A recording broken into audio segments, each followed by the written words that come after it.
Hi ಎಲ್ಲರಿಗೂ ನಮಸ್ಕಾರ. ಎಲ್ಲರೂ ಹೇಗಿದ್ದೀರಾ? ಚೆನ್ನಾಗಿದ್ದೀರಾ ಅನ್ಕೊಂಡಿದ್ದೀನಿ. ಬನ್ನಿ ಇವತ್ತು ಪ್ರೇಮ ಕಾವ್ಯ ಧಾರಾವಾಹಿ ಸ್ಟೋರಿನ ನೋಡ್ಕೊಂಬರೋಣ. ಇನ್ನು ಯಾರ್ಯಾರು ನನ್ನ ಚಾನಲ್ನ ಸಬ್ಸ್ಕ್ರೈಬ್ ಮಾಡಿಲ್ಲ ಪ್ಲೀಸ್ ಸಬ್ಸ್ಕ್ರೈಬ್ ಮಾಡಿ ಅಂತ ಕೇಳ್ಕೊತೀನಿ. ನಿಮ್ಮ ಸಪೋರ್ಟ್ ನಮಗೆ ತುಂಬಾ ಮುಖ್ಯ. ರಾಮ್ ಹಾಗೆ ಸ್ನೇಹ, ಪ್ರವೀಣ್ 3 ಜನ ಆಸ್ಪತ್ರೆಯಲ್ಲಿ ಮೀಟಪ್ ಆಗಿರ್ತಾರೆ. ಯಾಕೆ ಅಂತ ಅಂದರೆ ನಿಮಗೆ ಎಲ್ರಿಗೂ ಗೊತ್ತು, ಇದು ಆಸ್ಪತ್ರೆಯಲ್ಲಿ ದೊಡ್ಡ ಸ್ಕ್ಯಾಮ್ ನಡೀತಿರುತ್ತೆ. ಅದನ್ನು ಕಂಡುಹಿಡಿಯೋಕ್ಕೋಸ್ಕರ ರಾಮ್ ಅಲ್ಲಿಗೂ ಕೂಡ ಬಂದಿರ್ತಾನೆ. ಹೇಳ್ತಿರ್ತಾನೆ, ಯಾಕೆ ಭಯ ಆಗ್ತಿದ್ಯಾ? ನಿನಗೆ ಫೋನ್ ಮಾಡಿ ಕರೆದಿದ್ದು ನಾನೇ ನಿನ್ನನ್ನು ಇಲ್ಲಿಗೆ ಬರೋಕ್ಕೆ ಹೇಳಿದ್ದು. ಯಾಕೆ ನಂಬಕ್ಕಾಗ್ತಿಲ್ವಾ?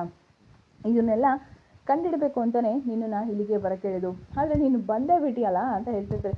ಏನು ಹೇಳ್ತಿದ್ಯಾ ರಾಮ್? ಹೌದು, ನೀನು ಇಂಥವಳು ಅಂತ ನನಗೆ ಗೊತ್ತಿರಲಿಲ್ಲ ಅಂತ ಹೇಳ್ತಾರೆ. ಯಾರು ಮಾಡಿದ್ದು ಅದೆಲ್ಲ? ಸರ್ಜರಿ ಮಾಡಿದ್ದು, ಹಾರ್ಟ್ ಪೇಷಂಟ್ದು ಪ್ರಾಣ ಕಳ್ಕೊಂಡಿದ್ದು, ಹಾಗೆ ಕಾಲು ಆ ಹುಡ್ಗೊಂದು ಸರ್ಜರಿ ಮಾಡಿ ಸುಮ್ಮನೆ ಕಾಲು ಹೋಗಿದ್ದು ಯಾರು ಹೇಳು?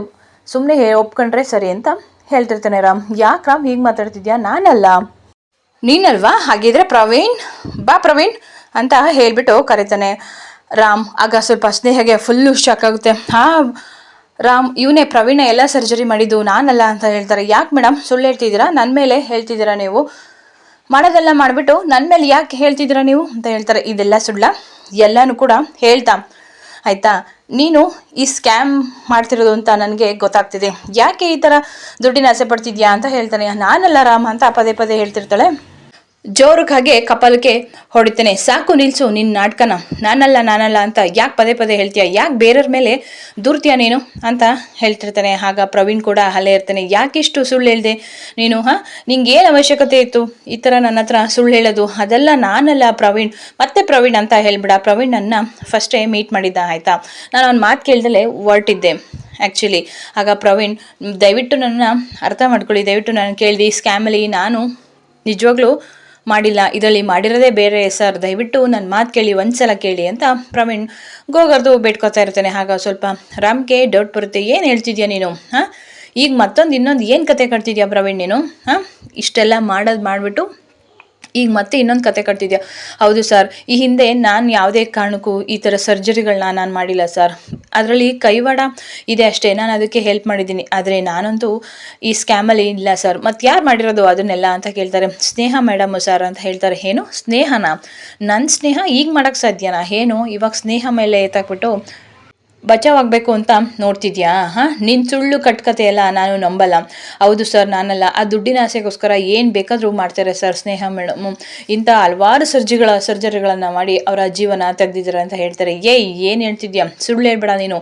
ನನ್ನ ಸ್ನೇಹ ಬಗ್ಗೆನೇ ನೀನು ತಪ್ಪು ಹೇಳ್ತಿದ್ಯಾ? ಹೌದು ಸರ್, ಬೇಕು ಅಂದರೆ ನೀವೇ ಒಂದ್ಸಲ ಕಂಡುಹಿಡಿದು ಸರ್. ಏನು ಕಂಡುಹಿಡಿತಾರೆ ಅಲ್ಲಿ? ಏನೋ ಕಂಡುಹಿಡಿತಾರೆ ಅಲ್ಲಿ? ಹೌದು ಸರ್, ನಾನು ಅದಕ್ಕೆ ಭಾಗಿಯಾಗಿದ್ದೀನಿ ಅಷ್ಟೇ, ಹೆಲ್ಪ್ ಮಾಡಿದ್ದೀನಿ. ಬಟ್ ನಾನು ಯಾವುದೇ ಕಾರಣಕ್ಕೂ ಸರ್ಜರಿಗಳನ್ನ ಮಾಡಿಲ್ಲ ಸರ್. ಮಾಡಿರೋದೆಲ್ಲ ಸ್ನೇಹ ಮೇಡಮೇ. ದುಡ್ಡಿಗೋಸ್ಕರ ಅವರು ಏನು ಬೇಕಾದರೂ ಕೂಡ ಮಾಡೋಕ್ಕೆ ರೆಡಿ ಇದ್ದಾರೆ. ನೋಡು, ಸುಮ್ಮನೆ ಇರು, ಸ್ನೇಹ ಮೇಲೆ ಡೌಟ್ ಪಡಬೇಡ ನೀನು. ಹೌದು ಸರ್, ನೀವೇ ಇದನ್ನೆಲ್ಲ ಕಂಡುಹಿಡಿರಿ ಸರ್ ಒಂದ್ಸಲ. ಆಯಿತು ಅಂತ ಹೇಳಿಬಿಟ್ಟು ಫೋನ್ನ ಮಾಡ್ತಾರೆ. ನೀನು ಫೋನಲ್ಲಿ ಮಾಡಿದರೆ ಗೊತ್ತಾಗುತ್ತೆ ಸರ್, ಬೇರೆ ಫೋನಲ್ಲಿ ಮಾಡಿ ನಿಮ್ಮ ಆಸ್ಪತ್ರೆಯಲ್ಲಿ ನಡೀತಿರೋ ಸ್ಕ್ಯಾಮ್ ಎಲ್ಲ ನನಗೆ ಗೊತ್ತು ಅಂತ ಹೇಳಿ ಅವಾಗ ಅವರೇ ಮಾತಾಡ್ತಾರೆ ಅಂತ ಹೇಳ್ತಾರೆ. ಅಲ್ಲಿ ಯಾರೋ ಒಬ್ಬರು ದಾರಿಯಲ್ಲಿ ಹೋಗ್ತಿರ್ತಾರೆ. ಆಗ ದಾರಿಯಲ್ಲಿ ಫೋನ್ ತೊಗೊಂಡು ಮಾತಾಡಿದ್ದು ನಾನೇ ಸ್ನೇಹ. ನೀನು ಇಂಥ ಕೀಳ್ಮಟ್ಟಕ್ಕೆ ಇಳಿತೀಯಾ? ಇಷ್ಟು ನಿನಗೆ ದುಡ್ಡಿನ ಆಸೆ ಇದೆ ಅಂತ ನನಗಂತೂ ಗೊತ್ತಿರಲಿಲ್ಲ. ನಾನು ನಿನ್ನಂಥವಳನ್ನ ನಾನು ಲವ್ ಮಾಡಿದ್ದು ಇಷ್ಟು ದಿನ ನಿನ್ನೇನಾ ಅಂತ ನನಗೆ ಬೇಜಾರಾಗ್ತಿದೆ.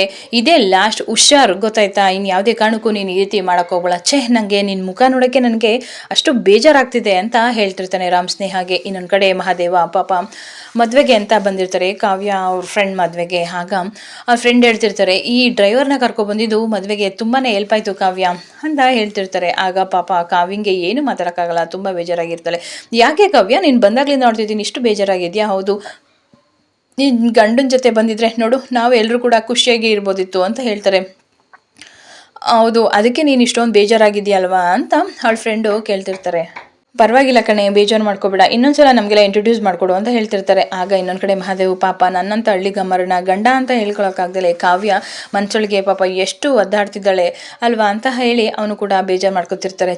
ನಾನು ಅವ್ನ ಗಂಡ ಆಗಿಲ್ಲ ಅಂದರೆ ಇಲ್ಲೆಲ್ಲರೂ ಕೂಡ ಓದಿರೋರೇ ಬಂದಿದ್ದಾರೆ, ಅದರಲ್ಲಿ ನಾನು ಹಳ್ಳಿಗಮ್ಮರ ಏನು ಅಂತಲೂ ಗೊತ್ತಿಲ್ಲ, ಅವಳು ಹೇಗೆ ತಾನೇ ನನ್ನ ಪರಿಚಯ ಮಾಡಿಕೊಡ್ತಾಳೆ ಅಂತ ಹೇಳ್ತಿರ್ತಾರೆ. ಇನ್ನೊಂದು ಕಡೆ ಜ್ಯೂಸ್ನ ತಂದು ಎಲ್ಲರಿಗೂ ಸರ್ವ್ ಮಾಡ್ತಿರ್ತಾರೆ. ಈಗ ಹೇ ಬಾಯ್ಲಿ ಅಂತ ಕಳಿತಾಳೆ ಅವ್ರ ಫ್ರೆಂಡು. ಅವ್ಳ ಫ್ರೆಂಡಲ್ಲಿ ಅಂಜು ಬಾಯ್ ನನಗೊಂದು ಗ್ಲಾಸ್ ಜ್ಯೂಸ್ ತಗೋಬಾ ಅಂತ ಹೇಳ್ತಾನೆ. ಅದೇ ಟೈಮ್ಗೆ ಅವನು ಯಾರೋ ಒಬ್ಬ ಅಡ್ಡ ಬಂದ್ಬಿಟ್ಟು ಜ್ಯೂಸ್ ಎಲ್ಲ ಕೆಳಗಡೆ ಬಿದ್ದೋಗುತ್ತೆ. ಹೇ ಡ್ರೈವರ್ ಮಾಡೋದು ಡ್ರೈವರ್ ಕೆಲಸ, ನಿಂಗೇನು ಗೊತ್ತಾಗಲ್ವೇನೋ, ಅಷ್ಟೇನು ಜ್ಯೂಸ್ ಎಲ್ಲ ಚೆಲ್ಲಿದ್ಯಲ್ಲ, ಮೊದಲು ಕ್ಲೀನ್ ಮಾಡೋ ಇದನ್ನೆಲ್ಲ ಅಂತ ಹೇಳ್ತಾರೆ. ಏನು ಕಾವ್ಯನ ಮಕ್ಕ ನೋಡ್ತಿದ್ಯಾ, ಮೊದಲು ಕ್ಲೀನ್ ಮಾಡೋ ಇದನ್ನೆಲ್ಲ, ಈ ಪಾರ್ಟಿಗೆ ಬರೋದೆಲ್ಲ ಒಂದು ಕಾಮನ್ ಸೆನ್ಸ್ ನಿನಗೆ ಗೊತ್ತಿಲ್ಲ, ಬಂದು ಇದೆಲ್ಲ ಹೀಗೆ ಬಿಹೇವ್ ಮಾಡೋದು ಕಲ್ತಿದ್ಯಾ ಅಂತ ಹೇಳ್ತಾರೆ. ಹಾಗೂ ಪದೇ ಪದೇ ಮಹಾದೇವ ಕಾವ್ಯನ ಕಡೆ ನೋಡ್ತಾ ಇರ್ತೀವಿ. ಏನು ನೋಡ್ತಿದ್ಯಾ, ಆಯ್ತು ನಾನು ಕ್ಲೀನ್ ಮಾಡ್ತೀನಿ ಬಿಡಿ ಅಂತ ಹೇಳ್ಬಿಟ್ಟು ಹಾಗೆ ಬೇಜಾರು ಮಾಡ್ಕೊಂಡು ಕ್ಲೀನ್ ಮಾಡ್ತಾ ಇರ್ತಾನೆ. ಪದೇ ಪದೇ ಮಹಾದೇವ ತನ್ನ ಮನಸ್ಸಲ್ಲಿ ಅನ್ಕೋತಿರ್ತಾನೆ, ನಾನು ಇಲ್ಲಿ ಕಾವ್ಯನ ಗಂಡನಾಗ ಬಂದಿಲ್ಲ ಅಂತ. ಇನ್ನೊಂದು ಕಡೆ ರಾಮ್ ಸ್ನೇಹಗೆ ತುಂಬಾನೇ ಬೈತಿರ್ತಾನೆ, ನೀನು ಇಷ್ಟು ಕೀಳ್ಮಟ್ಟಕ್ಕೆ ಇಳಿತೀಯ ಅಂತ ಗೊತ್ತಿಲ್ಲ, ನಾನು ನಿನ್ನಂತವಳನ್ನ ಅಪ್ರೀತಿ ಮಾಡಿದ್ದು, ನಿನ್ನಂತ ದುಡ್ಡು ದ್ರೋಹ ಇರೋರು ನಾನು ಪ್ರೀತಿ ಮಾಡಿದ್ದು, ನೀನು ಮಾಡಿದೆಲ್ಲ ನಾಟಕ ಅಂತ ಅನ್ನಿಸ್ತಿದೆ. ನಾನು ಇಷ್ಟು ದಿವಸ ಈ ನಾಟಕ ಮಾಡೋಳನ್ನ ನಾನು ಪ್ರೀತಿಸಿದ್ದು, ನನ್ನ ಮೇಲೆ ನನಗೆ ಅಸಹ್ಯ ಆಗ್ತಿದೆ. ಯಾಕೆ ಬೇಕಿತ್ತು ಸ್ನೇಹ ನಿನಗೆ ಇದೆಲ್ಲ? ಡಾಕ್ಟರ್ಗೆ ಒಂದು ಹೆಸರಿಗೆ ಒಂದು ಮಸಿ ಬೆಳ್ದಂಗಾಯಿತು. ವೈದ್ಯ ಹರಿನಾರಾಯಣ ಅಂತ ಒಂದು ಮಾತಿದೆ, ವೈದ್ಯರು ಯಾವಾಗಲೂ ನಮ್ಮ ಹತ್ರಕ್ಕೆ ಜೀವ ಉಳಿಸ್ತಾರೆ, ದೇವರು ಅಂತ ಬಂದ್ಕೋರೆ. ನೀನು ಇಂಥ ಕೆಲಸ ಮಾಡ್ತೀಯ ಅಂತ ನನಗೆ ಗೊತ್ತಿಲ್ಲ. ಅದು ಮಾಡಿಬಿಟ್ಟು ಬೇರೆಯವ್ರ ಮೇಲೆ ತಪ್ಪನ್ನ ಒರೆಸೋದು, ನನಗೆ ನಿನ್ನ ಮುಖ ನೋಡೋಕ್ಕೂ ಕೂಡ ನನಗೆ ಅಸಹ್ಯ ಆಗ್ತಿದೆ. ನೀನು ಎಂಥ ಕೀಳ್ಮಟ್ಟಕ್ಕೆ ಇಳಿದಿದ್ಯಾ ಸ್ನೇಹ, ನಿನ್ನಂತೂ ಯಾವತ್ತೂ ಕೂಡ ನಾನು ಕ್ಷಮಿಸೋದಿಲ್ಲ. ನಾನು ನಿನ್ನನ್ನೇನ ಪ್ರೀತಿ ಮಾಡಿದ್ದು ಅಂತ ನನಗೆ ಅನ್ನಿಸ್ತಾ ಇದೆ. ಅಷ್ಟು ಬೇಜಾರಾಗ್ತಿದೆ ನಿನ್ನ ಮೇಲೆ. ಆಸ್ಪತ್ರೆಗೆ ಒಂದು ಕಳಂಕ ತಂದ್ಬಿಟ್ಟೆ, ಆ ಜನರ ಜೊತೆ ಪ್ರಾಣ ಜೊತೆ ಚೆಲ್ಲಾಟ ಆಡ್ಬಿಟ್ಟಲ್ಲ ಸ್ನೇಹ, ನಿನ್ನಂಥವಳನ್ನ ನಿಜವಾಗ್ಲೂ ನನಗೆ ಊಹಿಸ್ಕೊಳ್ಳೋಕ್ಕೂ ಆಗ್ತಿಲ್ಲ ಅಂತ ಅಂತಿರ್ತಾರೆ. ಇನ್ನೊಂದು ಕಡೆ ಮಹಾದೇವ ಗ್ಲಾಸ್ ಚೂರನ್ನ ಎತ್ತುತ್ತಿರ್ತಾನೆ. ಆಗ ಅವಳ ಫ್ರೆಂಡು ಹಿತ, ನೋಡು ಇವರು ನನ್ನ ಹಸ್ಬೆಂಡು ಪರಿಚಯ ಮಾಡಿಸ್ಲಿಲ್ಲ ಅಂತ ಹೇಳ್ಬಿಟ್ಟು ಪರಿಚಯ ಮಾಡಿಸ್ತಿರ್ತಾಳೆ. ಆಗ ಅವನು ಹಾಗೆ ಕೈ ಕೊಟ್ಟು ಕೈನ ಬಿಡ್ತಿರಲ್ಲ, ಜೋರಾಗಿ ಅಮುಕ್ತಾ ಇರ್ತಾನೆ. ಅದನ್ನು ಮಹಾದೇವ ಹಾಗೆ ನೋಡ್ತಿರ್ತಾನೆ. ಪಾಪ ಕಾವಿಗೆ ತುಂಬ ಮುಜುಗರ ಆಗ್ತಿರುತ್ತೆ. ಅವನು ಕೈ ಏನು ಮಾಡಿದ್ರು ಬಿರ್ತಿರಲ್ಲ. ಆಗ ಒಂದ್ಸಲ ಕೆಟ್ಟ ದೃಷ್ಟಿಯಲ್ಲಿ ಆ ಹಿತ ಅಂತಾರಲ್ಲ, ಅವನ ಗಂಡ ಕೆಟ್ಟ ದೃಷ್ಟಿಯಲ್ಲಿ ಮಾತಾಡ್ತಿರ್ತಾರೆ. ನಿಮ್ಮ ಹಸ್ಬೆಂಡು ಏನು ಮಾಡ್ತಿರೋದು ಅಂತ ಕೇಳ್ತಾರೆ. ಅವ್ರ ಹಸ್ಬೆಂಡ್ ತುಂಬ ರಾಯಲ್ ಆಗಿದ್ದಾರೆ ಬಿಡು, ಅವರು ಅಂಥ ದೊಡ್ಡ ಮನೆಗೆ ಸೇರ್ಕೊಂಡಿದ್ದಾಳೆ ಅಂತ ಹೇಳ್ತಿರ್ತಾರೆ. ಪಾಪ ಬಟ್ ಅವಳ ಗಮನ ಎಲ್ಲ ಬೇರೆ ಕಡೆನೇ ಇರ್ತಾರೆ. ಆಗ ಅವಳ ಫ್ರೆಂಡ್ ಅಂಜಲಿ ಬಂದ್ಬಿಟ್ಟು, ಡ್ರೈವರ್ ಬೈಲಿ ಅಲ್ಲಿ ಪಿಜ್ಜಾ ಬರ್ಗರ್ ಕೊಡ್ತಾರೆ, ಹೋಗ್ಬಿಟ್ಟು ತೊಗೊಂಬರೋಗು ಅಂತ ಹೇಳ್ತಾರೆ. ಹಾಗೆ ಪಿಜ್ಜಾ ಬರ್ಗರ್ ಅಂದರೆ ಏನು ಗೊತ್ತಿಲ್ಲ. ನಿನಗೆ ಗೊತ್ತಿಲ್ಲ ಅಲ್ವಾ, ಏನು ಕಾವ್ಯ ಪಿಜ್ಜಾ ಬರ್ಗರ್ ಅಂದರೆ ಏನು ಗೊತ್ತಿಲ್ಲ, ಅಂಥವ್ನ ನೀನು ಡ್ರೈವರಾಗಿ ಕರ್ಕೊಂಬಂದಿದ್ಯಲ್ಲ ಅಂತ ಹೇಳ್ತಾ ಇರ್ತಾರೆ. ಇನ್ನೊಂದು ಕಡೆ ಪ್ರೇಮ ಕಾಲ್ ಮಾಡ್ತಾಳೆ ರಾಮ್ಗೆ, ರಾಮ್ ಇವತ್ತು ನಾನು ಊಟ ತೊಗೊಂಬರಲ್ಲ ಆಸ್ಪತ್ರೆಗೆ, ಏನು ಬೇಜಾರಿಲ್ವಾ, ಪರವಾಗಿಲ್ವಾ, ಊಟ ಮಾಡ್ತೀಯ ಅಲ್ವಾ ಅಂತ ಕೇಳ್ತಿರ್ತಾಳೆ. ಆಗ ಹೇಳು ಪ್ರೇಮ ಅಂದಾಗ, ಇಲ್ಲ ಪ್ರೇಮ ಬೇಡ, ನಾನು ಮನೆಗೆ ಬರ್ತೀನಿ ಊಟಕ್ಕೆ ಅಂತ ಹೇಳ್ತಾನೆ. ಯಾಕೆ ರಾಮ್ ಏನಾಯಿತು ಅಂತ ಕೇಳ್ತಿರ್ತಾರೆ. ಏನು ಯಾಕೆ ಅಂತ ಕೇಳಬೇಡ ಆಯಿತಾ, ನಾನು ಮನೆಗೆ ಬರ್ತೀನಿ ಊಟಕ್ಕೆ, ನೀನೇನು ತೊಗೊಬರೋದು ಬೇಡ ಅಂತ ಹೇಳಿಬಿಟ್ಟು ಫೋನ್ನ ಕಟ್ ಮಾಡ್ತಾನೆ. ಅಲ್ಲಿಂದ ರಾಮ್ ಹೊರಟೇ ಬಿಡ್ತಾನೆ. ಆಗ ಪ್ರವೀಣ್ ಬರ್ತಾನೆ. ಸರ್ ದಯವಿಟ್ಟು ನನ್ನ ಕ್ಷಮಿಸ್ಬಿಡಿ ಸರ್, ನಾನು ಇಂಥ ಕೆಲಸ ಮಾಡಬಾರ್ದಿತ್ತು, ನಾನೆಲ್ಲ ಕ್ಷಮಿಸ್ಬೇಕಾಗಿರೋದು. ಆ ನೋವು ತಿಂದಿದ್ದೀರ ಆ ವ್ಯಕ್ತಿಗಳು ನಿಮ್ಮನ್ನು ಕ್ಷಮಿಸಿದ್ರೆ ಮಾತ್ರ ಅದು ದೊಡ್ಡ ಗುಣ, ಅದರಲ್ಲೂ ನೀನು ಅದರಲ್ಲಿ ಭಾಗಿಯಾಗಿರೋದು ತುಂಬಾ ತಪ್ಪು ಅಂತ ಹೇಳ್ತಾರೆ. ದಯವಿಟ್ಟು ನನ್ನ ಇನ್ನೊಂದ್ಸಲ ಕ್ಷಮಿಸ್ಬಿಡಿ ರಾಮ್ ಅಂತ ಹೇಳ್ತಾರೆ.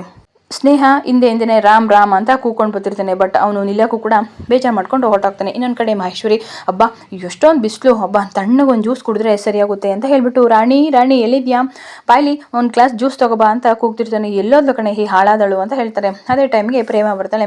ತಗೊಳ್ಳಿ ಅತ್ತೆ ಜ್ಯೂಸ್, ನಿನ್ನನ್ನು ಯಾರೇ ಥರ ಕೇಳಿದ್ದು ಇಲ್ಲಿ, ನಾನು ಹೇಳಿದ್ದು ರಾಣಿಗೆ, ಅವಳು ರಾಣಿ ಇಲ್ಲ, ಅವ್ರ ತಂದೆಗೆ ಹುಷಾರಿಲ್ಲ ಅಂತ ಅಂದ್ಲು, ಅದಕ್ಕೆ ನಾನೇ ಕಳಿಸ್ಕೊಟ್ಟೆ. ಏನೋ ನೀನೇ ಕಳಿಸ್ಕೊಟ್ಟ, ಯಾರನ್ನು ಕೇಳಿ ಕಳಿಸ್ಕೊಟ್ಟೆ? ನೀನು ಈ ಮನೆಗೆ ಬಂದಿರೋದಲ್ದರೆ ಏನು ನಿನ್ನ ಅಧಿಕಾರ ಚಲಾಯಿಸಕ್ಕೆ ಬಂದಿದ್ಯಾ ನೀನು? ನಿನ್ಗೆ ಎಷ್ಟೇ ಇದೆಯಾ, ಇದನ್ನೆಲ್ಲ ನೀನು ಇಟ್ಕೋಬೇಡ ಆಯಿತಾ, ಅವಳಿಗೆ ಸಂಬಳ ಕೊಡೋದು ನಾವು ಹೇಳಿದ ಕೆಲಸ ಮಾಡಬೇಕವಳು ಆಯಿತಾ, ಇದೇ ಲಾಸ್ಟ್, ನೀನು ಯಾವುದೇ ಕಾರಣಕ್ಕೂ ನೀನು ಇದರಲ್ಲಿ ಮೂಗು ತುರ್ಸೋಕೊಡ್ದು ಅಂತ ಬೈತಿರ್ತಾಳೆ. ಅದೇ ಟೈಮ್ಗೆ ರಾಮ್ ಕೂಡ ಬರ್ತಾನೆ. ಕಿಟ್ಟಿ ಕೂಡ ಹೇಳ್ತಾನೆ, ಈ ಹಿಂದೆ ನೀನು ಸಾಕಷ್ಟು ನೀನು ಈಗಾಗಲೇ ಪಿತೂರಿಗಳನ್ನ ಮಾಡಿದ್ಯಾ, ಇನ್ನು ನೋಡೋಕ್ಕೆ ಸಾಧ್ಯ ಇಲ್ಲ, ಈ ಮನೇಲಿ ನಿಂದು ಎಷ್ಟೋ ನೀನು ಅಷ್ಟು ಮಾಡ್ಕೊಂಡು ಮಾತ್ರ ಹೋಗು ಅಂತ ಹೇಳ್ಬಿಟ್ಟು ಪೂರ್ವಿ ಮತ್ತು ಕಿಟ್ಟಿ ಇಬ್ಬರು ಕೂಡ ಮಾತಾಡ್ತಿದ್ದಾರೆ. ಅದನ್ನು ಹಾಗೆ ರಾಮ್ ನೋಡ್ತಾನೆ ಇರ್ತಾನೆ. ಪಾಪ ಆದರೆ ಸ್ನೇಹ ಏನು ಮಾತಾಡೋಕ್ಕೆ ತಯಾರಿರಲ್ಲ. ಆಗ ಮಹೇಶ್ವರಿ ಕೂಡ ಬಾಯಿಗೆ ಬಂದಂಗೆ ಬೈತಿರ್ತಾರೆ. ಇದೇ ಲಾಸ್ಟ್, ನೀನು ಈ ಮನೆ ಅಧಿಕಾರನ ನೀನು ವಹಿಸ್ಕೊಳ್ಳೋಕ್ಕೆ ಬರ್ಕೊಡ್ದು ಆಯಿತಾ, ನಿನ್ನಂತೂ ನಾನು ಯಾವತ್ತೂ ಸೊಸೆ ಅಂತ ಒಪ್ಕೊಳ್ಳಲ್ಲ ಗೊತ್ತಾಯ್ತಾ, ಇದೇ ಲಾಸ್ಟ್, ಇನ್ನೊಂದ್ಸಲ ಮತ್ತೆ ರಿಪೀಟ್ ಆಗಿ ಕೊಡೋದು, ನಿನ್ನ ಲಿಮಿಟಲ್ಲಿ ನೀರು ಊಟ ಆಯಿತಾ, ತಿಂಡಿ ಆಯಿತಾ, ಅಷ್ಟೇ ಮನೆ ಕೆಲಸ ಮಾಡ್ಕೊಂಡಿರು, ನೀನೇ ಅವ್ರಿಗೆ ರಜಾ ಕೊಡೋದು ಮಾಡೋದು ಅದನ್ನೆಲ್ಲ ಮಾಡಬೇಡ, ಅದೆಲ್ಲ ನನಗೆ ಗೊತ್ತು, ನಾನು ಮಾಡ್ತೀನಿ ಆಯಿತಾ, ನೀನು ಯಜಮಾನಿಕೆ ಮಾಡೋಕ್ಕೆ ಬರಬೇಡ ಇಲ್ಲಿ ಗೊತ್ತಾಯ್ತಾ ಅಂತ ಹೇಳ್ಬಿಟ್ಟು ಅಲ್ಲಿಂದ ಬೈದ್ಬಿಟ್ಟು ಹೊರಟೋಗ್ತಾರೆ. ಹಿಂದೆಯಿಂದ ರಾಮ್ ಬರ್ತಾರೆ. ಆಗ ರಾಮ್ ಯಾವಾಗ ಬಂದ್ಯಾ, ಸುಸ್ತಾಗಿದ್ಯಾ, ಕಾಫಿ ಕೊಡ್ಲಾ ನಿನಗೆ ಅಂತ ಎಲ್ಲ ಕೇಳ್ತಿರ್ತಾರೆ. ಆಗ ಕೂತ್ಕೋ ಕಾಫಿ ಕೊಡ್ತೀನಿ. ಇಲ್ಲ ಪ್ರೇಮ ನನಗೇನು ಬೇಡ, ನಾನು ಸ್ವಲ್ಪ ಹೊತ್ತು ರೂಮಲ್ಲಿ ಒಬ್ಬನೇ ಇರಬೇಕು ಆಯಿತಾ, ನಾನು ಆಮೇಲೆ ಕುಡಿತೀನಿ, ಆಮೇಲೆ ಕೇಳ್ತೀನಿ ಬೇಕಾದರೆ ಅಂತ ಹೇಳ್ಬಿಟ್ಟು ಅಲ್ಲಿಂದ ಹೊರಟಾಗ್ತಾಳೆ. ಹಾಗೆ ಮದುವೆ ಮನೇಲಿ ಎಲ್ಲರೂ ಕೂಡ ಫೋಟೋಶೂಟ್ನ ಮಾಡಿಸ್ಕೊತಾ ಇರ್ತಾರೆ. ಆಗ ಮದುವೆ ಎಲ್ಲ ತುಂಬ ಚೆನ್ನಾಗಾಯ್ತಲ್ವ ಅಂತ ಎಲ್ಲರೂ ಕೂಡ ಮಾತಾಡ್ತಿರ್ತಾರೆ. ಬನ್ನಿ ಫೋಟೋ ತೊಗೊಳ್ಳೋಣ ಅಂತ ಹೇಳ್ತಾಳೆ. ನೋಡು ನಿನ್ನ ಗಂಡನ ಜೊತೆ ನೀನು ಬಂದಿದ್ರೆ ಈ ಡ್ರೈವರ್ ಜೊತೆ ಫೋಟೋ ತೊಗೊಳ್ಳೋ ತಪ್ತಿತ್ತು ಅಂತ ಹಿತ ಕಾವ್ಯಂಗೆ ಹೇಳ್ತಿರ್ತಾಳೆ. ಆಗ ಮಹಾದೇವನು ಕೂಡ ಫೋಟೋಗೆ ಕರೆಸ್ಕೊತಾರೆ. ಬನ್ನಿ ಎಲ್ಲರೂ ಸೆಲ್ಫಿ ತಗೊಳ್ಳೋಣ ಅಂತ ಹೇಳ್ಬಿಟ್ಟು ಸೆಲ್ಫಿ ತೊಗೊಳಕ್ಕೆ ಅಂತ ಎಲ್ಲರೂ ಕೂಡ ಹೋಗ್ತಾರೆ. ಅದರಲ್ಲಿ ಫ್ರೆಂಡ್ ಹಿತ ಇದ್ದಳು, ಅವಳೇ ಕೂಡ ಸೆಲ್ಫಿ ತಗೋತಾರೆ. ಅವ್ನ ಗಂಡ ಹಿಂದೆ ನಿಂತ್ಕೊಂಡು ಈ ಕಾವ್ಯನ ಹಾಗೆ ಕೆಟ್ಟದಾಗ ನೋಡೋದು, ಗುರಾಯಿಸೋದು ಅದನ್ನೆಲ್ಲ ಮಾಡ್ತಾ ಇರ್ತಾಳೆ. ಆಗ ಅವಳು ಮೈ ಮುಟ್ಟೋದು ಅದನ್ನೆಲ್ಲ ಮಾಡ್ತಾ ಇರ್ತಾರೆ. ಅದನ್ನು ನೋಡ್ತಾ ಇರ್ತಾನೆ ಮಹಾದೇವ. ಅದನ್ನ ನೋಡಿ ಯಾರೇ ಆದರೂ ಅವ್ನ ಹೆಂಡ್ತಿನ ಬೇರೆ ಯಾರೇ ಮುಟ್ಟಿರೋ ಗಂಡನ ಕೋಪ ಬಂದೇ ಬರುತ್ತೆ. ಅದೇ ರೀತಿ ಅವನಿಗೂ ಸಹ ಸಹಜವಾಗಿ ಬಂತು. ಇದು ಇವತ್ತಿನ ಸ್ಟೋರಿ. ನಿಮ್ಮೆಲ್ಲರಿಗೂ ಇಷ್ಟ ಆದರೆ ಪ್ಲೀಸ್ ಒಂದು ಲೈಕ್ ಮಾಡಿ, ಸಬ್ಸ್ಕ್ರೈಬ್ ಮಾಡಿ. Thank you.